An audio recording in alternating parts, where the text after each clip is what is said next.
Alaska is home to 8 national parks, each with its own special distinguishing feature. Glacier Bay National Park offers views of the constantly moving Alaskan glaciers, much bigger than their icy relatives in Glacier National Park. Not many people get to see the epic sights in Glacier Bay, however, due to the park being hard to access and below freezing temperatures during the winter months. Today we're going to explore the past of this wonderful Alaskan park and show you why you should visit Glacier Bay. Each national park has a different group of people that led to its creation, and Glacier Bay's story begins with the Tlingit people of southeast Alaska who made their homes along the bay.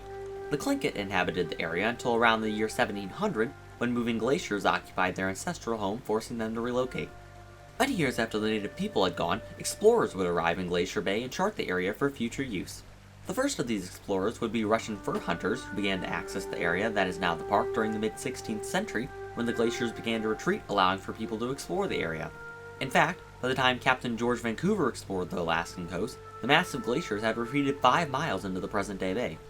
After Vancouver's trip in 1794, the founding of the nearby settlement of Sitka in 1799, it would be almost 75 years before the United States purchased Alaska from its previous owner, Russia.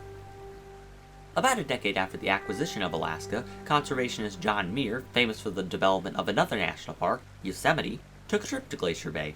By the time Muir visited the area, the glacial ice had retreated another 40 miles into the bay since Captain Vancouver's visit.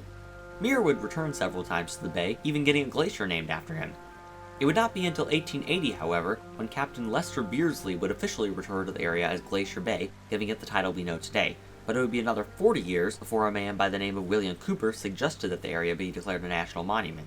And on February 26, 1925, President Calvin Coolidge created Glacier Bay National Monument. After an expansion in the 30s, the addition of a lodge in 1966 with a dedication by Cooper, and the creation of a national preserve adjacent to the park under the Alaska National Interest Lands Conservation Act, Glacier Bay was finally granted national park status in 1980.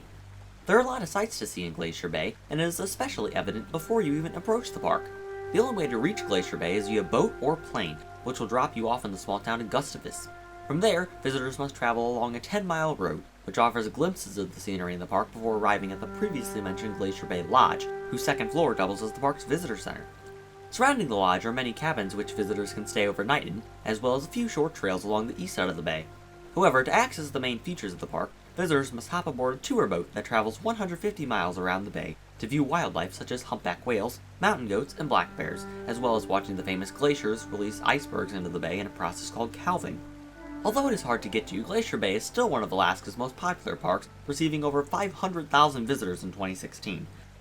The interesting history and awe-inspiring sights are more than enough evidence to prove this national park is definitely worth your time.